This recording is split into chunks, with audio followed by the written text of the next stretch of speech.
Hello everyone, welcome to the YouTube channel of Exam Hunter. देखिए, आज के video में हम लोग है ना, कल संसद में जो आपको 130वां कॉन्स्टिट्यूशनल अमेंडमेंट बिल जो इंट्रोड्यूस किया गया है भारत के होम मिनिस्टर अमित शाह के द्वारा, उसके बारे में हम लोग एक ब्रीफ डिस्कशन करेंगे। ठीक है, ये जो टॉपिक है ना, आपके 71st मेंस के लिए या उसके बाद जितने भी अपकमिंग एग्ज़ाम्स हैं ना, 71st प्रीलिम्स के बाद, वो सारे एग्ज़ाम के लिए ना ये इंपॉर्टेंट टॉपिक है।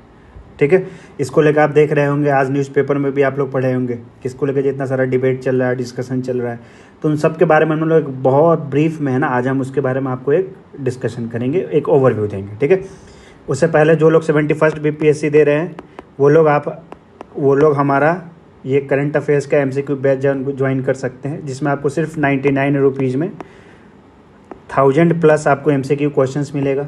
ठीक है, बजट इकोनॉमिक सर्वे का डिटेल्ड PDF मिलेगा, सारे क्वेश्चंस का आपको क्विज बोर्ड भी प्रैक्टिस के लिए मिलेगा। ठीक है, ज़्यादा डिटेल के लिए आप हमारे डिस्क्रिप्शन बॉक्स में हमारे टेलीग्राम चैनल का लिंक दिया हुआ है, उसको आप ज्वाइन करके सारी जानकारी को आप प्राप्त कर सकते हैं। ठीक है, तो आज का वीडियो हम लोग शुरू करते हैं। ठीक है, देखिए, 130वां संवैधानिक संशोधन, इसको भारत के गृह मंत्री जो हैं अमित शाह जी, उन्होंने आपको कल भारत के संसद में पेश किया।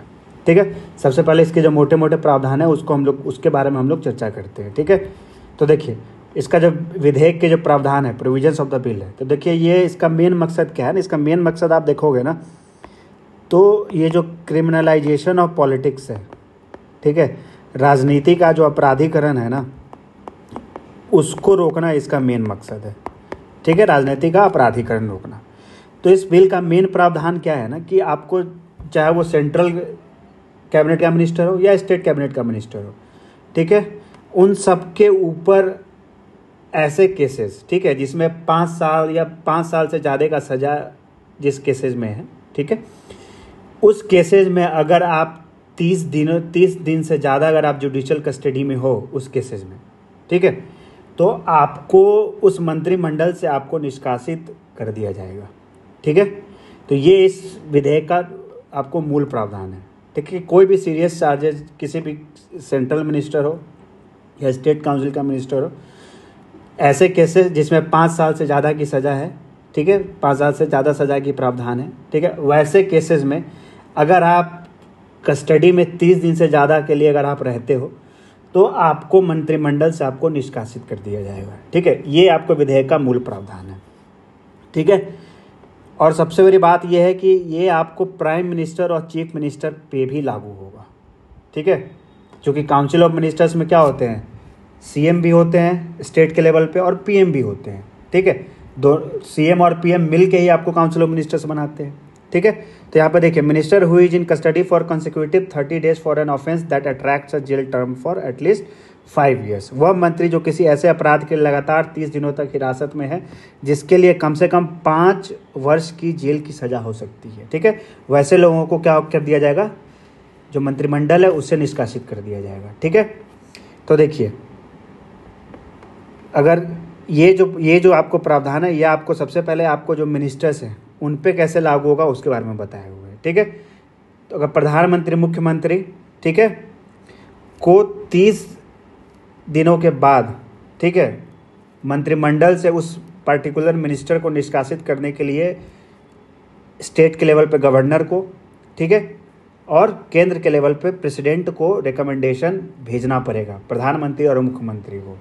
ठीक है, जैसे ही 30 दिन खत्म होगा, 31वें दिन आपको 31st डे आपको एक जो प्रपोजल है, ठीक है, जो रिकमेंडेशन है, वो आपको सेंट्रल लेवल पे प्रेसिडेंट को और स्टेट के लेवल पे आपको गवर्नर को भेजना पड़ेगा। ठीक है, उस पार्टिकुलर मिनिस्टर को अब उस पार्टिकुलर मिनिस्टर को पद से निष्कासित करने के लिए।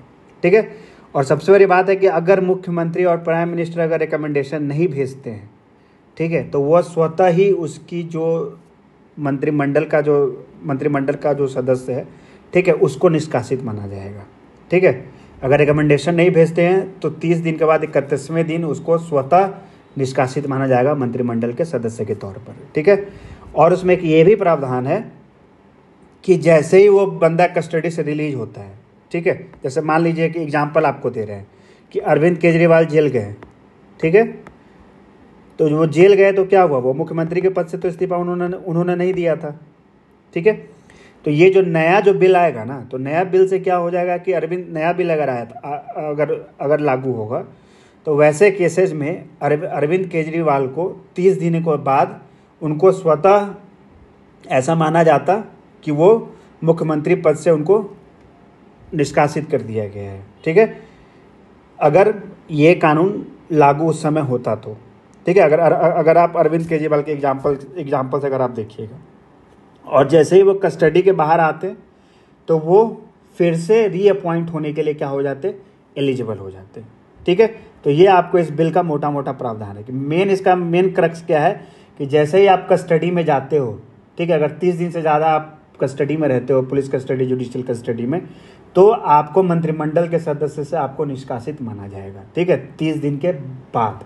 ठीक है, अगर आपको रिकमेंडेशन भेजा जाता है प्राइम मिनिस्टर, चीफ मिनिस्टर के द्वारा तब भी, अगर नहीं भेजा जाता है तब भी। और दूसरा मूल बात क्या है कि अगर आप वापस आ जाते हो कस्टडी से तो आप स्वतः एलिजिबल हो जाते हो फिर से रीअपॉइंट होने के लिए, चाहे वो मिनिस्टर के पद पे हो, चाहे चीफ मिनिस्टर के पद पे हो, चाहे प्राइम मिनिस्टर के पद पे हो। ठीक है, वही चीज़ आपको प्रधानमंत्री और मुख्यमंत्री के मामले में भी है जो हम आपको बताएं। ठीक है, कि 30 दिन के बाद 31वें दिन आपको स्वतः आपको क्या होगा कि आपको ऐसा माना जाएगा कि आपने इस्तीफा दे दिया है। ठीक है, अगर आप रिजाइन खुद से नहीं करते हो तो। और यहाँ भी वही, अगर आप कस्टडी से बाहर आते हो तो आपको फिर से रीअपॉइंट होने के लिए आप एलिजिबल हो। ठीक है, उसके बाद देखिए इसमें कौन कौन से अमेंडमेंट प्रपोज्ड है। ये जो 130वां कॉन्स्टिट्यूशनल अमेंडमेंट आया है, सबसे पहले आर्टिकल 75 को अमेंड किया जाएगा। आर्टिकल 75 आप लोग जानते होंगे। ठीक है, आर्टिकल 75 क्या है आपको, ये जो सेंट्रल लेवल पे जो केंद्रीय मंत्रिमंडल के जो सदस्य होते हैं उनकी नियुक्ति, उनकी रिस्पॉन्सिबिलिटीज़ के बारे में बात करता है। ठीक है, तो उसमें अमेंडमेंट किया जाएगा। उसी तरीके से आर्टिकल 164 ये आपको राज्य के स्तर पे मंत्रिमंडल के सदस्यों की जिम्मेवारियां, उनके पावर्स के बारे में डिस्कस करता है, उसको अमेंड किया जाएगा। उसी तरीके से आर्टिकल 239A को भी अमेंड किया जाएगा। ठीक है, ये किससे रिलेटेड है, ये आपको दिल्ली के लेजिस्लेचर से रिलेटेड है। ठीक है, तो ये सारे कॉन्स्टिट्यूशनल अमेंडमेंट को किया जाएगा। 164, 239AA और पीछे जो हम आपको बताएं आर्टिकल 75। ठीक है, अब देखिए इसको लेके इतना विवाद क्यों है। देखिए विवाद इसलिए है ना कि देखिए अगर आप इंटेंशन के तौर पे देखिएगा, ठीक है, या लेटर के या जो संविधान है उसके जो आप उसके जो स्पिरिट को देखिएगा तो वो वैलिड है, वो जायज़ है। ठीक है ना, अगर आप कॉन्स्टिट्यूशनल मॉरलिटी के टर्म में देखते हो, ठीक है, या जो कॉन्स्टिट्यूशनल वैल्यूज़ है उसके टर्म में देखते हो तो ये इस बिल में कोई खामी नहीं है। ठीक है, कि वो किसी भी देश के लिए, किसी भी लोकतंत्र के लिए वो चीज़ सही नहीं है कि आपका जो मंत्री है या चीफ मिनिस्टर या प्राइम मिनिस्टर है वो जेल में हो। ठीक है, और आपकी सरकार चल रही है। ठीक है, हमारा जो गवर्नेंस सेटअप है उसमें क्या है, राज्य का स्तर पे कौन सर्वोपरि है, चीफ मिनिस्टर है। केंद्र के लेवल पे कौन सर्वोपरि हो, प्राइम मिनिस्टर है। जैसे आप अरविंद केजरीवाल के केस में ही देखो, आप वहाँ पे वो जेल गए तो क्या हुआ, एक तरीके से क्या हुआ, गवर्नेंस डेफिसिट तो आता है ना, एक वैक्यूम तो क्रिएट होता है ना अगर आप रिजाइन नहीं करते हो तो। क्योंकि क्या होता है, कोई भी जो कैबिनेट का डिसीजन होगा वो बिना चीफ मिनिस्टर को, बिना प्राइम मिनिस्टर के तो लिया नहीं जाएगा। तो उससे क्या है, वैक्यूम तो क्रिएट होता है, गैप तो क्रिएट होता है ना। तो वैसे केसेस के लिए, वैसे केसेस से बचने के लिए है ना इस बिल का उद्देश्य सही साबित होता है। ठीक है, लेकिन इसका दूसरा पहलू जो है ना उसको लेके जो कंसर्न उठाया जा रहा है वो भी उतना ही वाजिब है। तो कंसर्न क्या उठाया जा रहा है, कंसर्न ये उठाया जा रहा है कि जिस तरीके से ऐसा आरोप लगाया जाता है कि ईडी सीबीआई क्या करती है, आपको एक पॉलिटिकल दबाव में काम करती है। ठीक है, पॉलिटिकल इन्फ्लुएंस में काम करती है। तो आप देखोगे तो क्या हुआ, अगर आप देखोगे पिछले 10-12 साल ही नहीं, उससे पहले भी, ठीक है, कि ईडी सीबीआई का हमेशा है ना आपको ऐसा देखने को मिलता है कि उसका राजनीतिक तौर पे इसका इस्तेमाल किया जाता है। ठीक है, अपने अपोनेंट्स के अगेंस्ट। तो ऐसा आपको लोगों जो भी आपको जो सिविल सोसाइटी है या जो अपोजिशन पार्टीज है उनके मन में यही एक संशय है कि इसका इस्तेमाल आप क्या करोगे, सरकार को जो स्टेट गवर्नमेंट है, ठीक है, उसको डीस्टेबलाइज करने के लिए आप कर सकते हो। जैसे कि आप एग्जांपल देखिए, दिल्ली में हुआ, अरविंद केजरीवाल जेल गए। ठीक है, झारखंड में हुआ, शिबू सोरेन जेल गए। तो शिबू सोरेन ने तो इस्तीफा दे दिया, लेकिन अरविंद केजरीवाल ने तो इस्तीफा नहीं दिया था। ठीक है, तो बात वही है कि यहाँ पर क्या हो जाएगा कि नहीं, ऐसा लोगों के मन में संशय है कि जो राज्य की जो सरकारें हैं, खासतौर से जो ऑपोजिशन रूल्ड स्टेट्स हैं, उन सबको इस बिल के प्रावधान का उपयोग करके उनको डीस्टेबलाइज किया जाएगा। जो हम आपको उदाहरण दिए झारखंड का या दिल्ली का दिए, ठीक है, वैसे अगर केसेज अगर उत्पन्न होता है, ठीक है, तो वहाँ पे तो सरकारें डीस्टेबलाइज हो ही जाएंगी, है ना। तो इसको लेके एक कंसर्न है। अगर आप ईडी सीबीआई का ट्रैक रिकॉर्ड भी देखोगे तो वो भी कहीं ना कहीं आपको एक संशय पैदा करता है। ईडी सीबीआई कितने सारे मिनिस्टर्स को या मतलब कितने सारे पॉलिटिशियंस को अरेस्ट करती है, लेकिन आप उनका कन्विक्शन रेट देखो कि कितने लोगों पर वो आरोप सिद्ध कर पाती है ना। तो ये सारे जो इन्वेस्टिगेटिव एजेंसीज है ना, उनके ट्रैक रिकॉर्ड को देख के, है ना, वो स्वाभाविक है कि लोगों के मन में, जो अपोजिशन पार्टीज है, उनके मन में एक संशय पैदा होगा, ठीक है। तो ये सारा इस बिल को लेके कंसर्न है कि इसको लेके आप डीस्टेबलाइज कर सकते हो राज्य की सरकारों को। अभी कुछ दिन पहले ही, ये आपको ये 2 हफ्ते पहले ही ईडी पर जो भारत के जो चीफ जस्टिस ऑफ इंडिया है, हमारे मुख्य न्यायाधीश जो है भारत के, उन्होंने भी एक ऐसे ही काफ़ी एक हार्ड कमेंट किया, ठीक है। उन्होंने बोला कि आप लोगों को 4 से 5 साल तक आप जेल में आप कैद करके रखते हो मनी लॉन्ड्रिंग के केसेस में, ईडी को उन्होंने बोला। और 4-5 साल के बाद वो क्या होता है, वो बरी हो जाते हैं, उनके ऊपर कोई भी आरोप सिद्ध नहीं हो पाता है, ठीक है।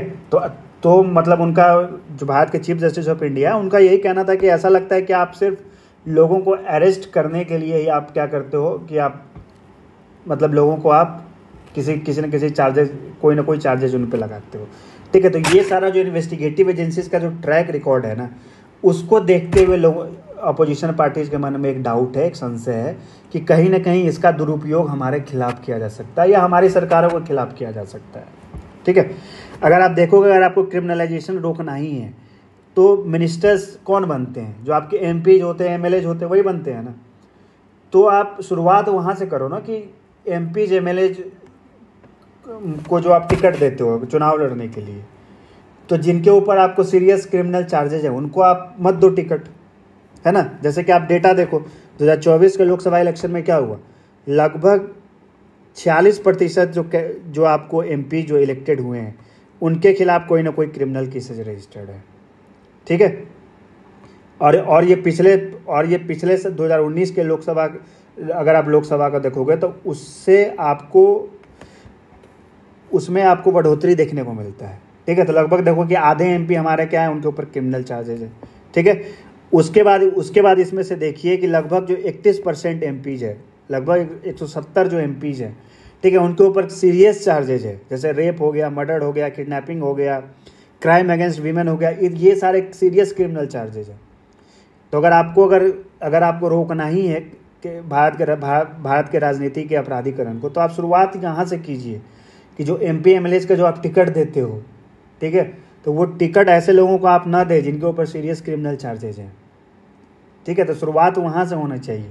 और दूसरा आप ये कर सकते हो कि ये बिल अगर लागू भी हो जाए, ठीक है, तो जैसा कि हम आपको क्या बताएं, बिल के मूल भावना में कोई कमी नहीं है, ठीक है, उसमें कोई खोट नहीं है। खोट आता है कि इस इम्प्लीमेंटेशन में जो भी समस्याएं आएंगी उससे लोगों के मन में एक संशय पैदा होता है।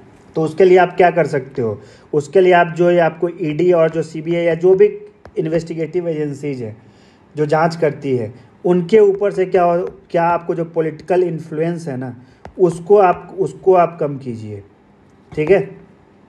राजनीतिक प्रभाव को इन सारे इंस्टीट्यूशंस पे जो है उसको आप कम कीजिए, ठीक है। तो इसके लिए आप क्या कर सकते हो, इसके लिए आपके पास ऑलरेडी कुछ गाइडलाइंस है जो सुप्रीम कोर्ट ने मुहैया कराया हुआ है। एक इम्पॉर्टेंट बहुत लैंडमार्क केस है प्रकाश सिंह केस, ठीक है, जो पुलिस रिफॉर्म से रिलेटेड है। ये यूपी के आपको फॉर्मर डीजीपी रह चुके हैं, बहुत बार टेलीविजन डिबेट्स में भी आते हैं। तो ये प्रकाश सिंह केस किससे रिलेटेड है? प्रकाश सिंह केस आपको जो पुलिस रिफॉर्म्स है उससे रिलेटेड, उससे संबंधित है, जिसमें इन सारे बातों को जिक्र किया गया है कि कैसे ये जो इन्वेस्टिगेटिव एजेंसीज हैं, ठीक है, उनके ऊपर से कैसे राजनीतिक इन्फ्लुएंस को हम कम कर सकते हैं। तो ये सारा चीज़ आप कीजिए। बिल अगर आप लागू भी करते हो तो ये जो इन्वेस्टिगेटिव एजेंसीज है उनको शील्ड कीजिए पॉलिटिकल इन्फ्लुएंस से, तब जाके इस बिल का जो सही जो मूल भावना है ना उसका सही से अनुपालन हो पाएगा, उसका सही से इम्प्लीमेंटेशन हो पाएगा। ठीक है, तो इसलिए स्पेस बिल पे डिबेट और डिस्कशन होना काफ़ी ज़्यादा ज़रूरी है। ठीक है, क्योंकि अगर ये बिल लागू होगा, ये संवैधानिक संशोधन अगर संसद के द्वारा पारित किया जाता है तो इसका काफ़ी ज़्यादा कॉन्सिक्वेंसेज होगा। ठीक है, तो इसलिए इस बिल पे व्यापक डिबेट डिस्कशन ये सब होना बहुत आवश्यक है। ठीक है, तो ये टॉपिक आपको 71st मेंस के लिए या आगे जो भी एग्जाम्स होने वाले सबके लिए बहुत इंपॉर्टेंट है। ठीक है, तो फिर हम आपको आगे फिर एक नए वीडियो के साथ हम मिलते हैं, नए टॉपिक के साथ मिलते हैं। तब तक के लिए आप लोग पढ़ते रहिए। 71st प्रीलिम्स के लिए तैयारी आप लोग अच्छे से कीजिए। तब तक के लिए take care, thank you so much.